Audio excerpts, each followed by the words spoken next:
Get out of bed, ayusin yung bed. Tapos kung... You fix your own bed? fix my You're own so bed. responsible talaga.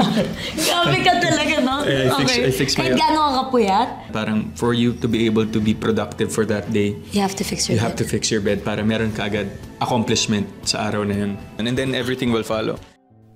Hinangaan hindi lang ng aktres na si Catherine Bernardo, kundi pati na rin ng maraming netizens ang mindset ng aktor na si Alden Richards, lalo na ang patungkol sa kung paano niya sinisimula ng kanyang araw. Sa isang interview para sa promotion ng movie ni na Alden at Catherine na Hello Love Again, ay naitanong kay Alden kung ano nga bang una niyang ginagawa pagkagising sa umaga. At dito nga ay makikitang hindi naiwasang paghanga ni Catherine sa naging sagot ni Alden. Ayon kasi sa aktor, maliban sa pagdarasal at pag-check ng kanyang messages, inaayos niya rin naman ang kanyang higaan bago siya tuluyang bumangon. Dahil nga dito ay namangha si Catherine dahil sa trabaho nga raw nila ay hindi maikakailang lagi silang puyat at pagod, kaya nakakahanga na may oras pa si Alden upang ayusin ang kanyang higaan bago tumuloy sa lahat ng gagawin sa buong araw.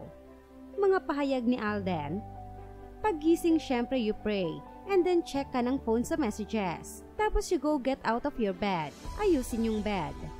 Bago pa man tuluyang matapos sa pagsasalita si Alden, ay talagang hindi na iwasang mag-react ni Catherine sa sinabi ni Alden tungkol sa pag-aayos niya ng kanyang higaan at makikita nga ang pagkahanga nito sa aktor. Mga pahayag ni Catherine: you fix your own bed? You're so responsible talaga. Grabe ka talaga, no? Kahit gaano ka kapuyat? Mas hinangaan pa nga ng marami ang naging sagot ng aktor sa tanong ni Catherine, at ayon pa nga sa ilan ay may matututunan nga raw sila sa mindset na meron ng aktor. Sagot kasi ni Alden sa tanong ni Catherine: for you to be able to be productive for that day, you have to fix your bed para meron ka kaagad accomplishment sa araw na yun, and then everything will follow.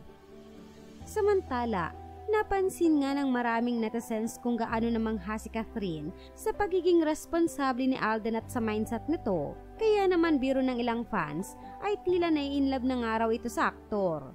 Narito ang ilan sa mga komento ng mga netizens tungkol dito. It's not about fixing the bed, but the mindset of Alden na para maging productive yung araw niya, may accomplishment na siyang nagawa, which is fixing the bed, kaya na-amaze si Kat. Nababasa ko sa mga mata ni Kat na, this is kind of my ideal man, napaka-responsable. May in love ka talaga sa ganyang klase ng lalaki. Biro pa ng isang komento: dahil dito kay Alden, kaya tumataas si standard ng mga kabataan ngayon eh. Kapanahunan namin, basta may mukha, mahal ka at responsable, yun na, ha ha ha.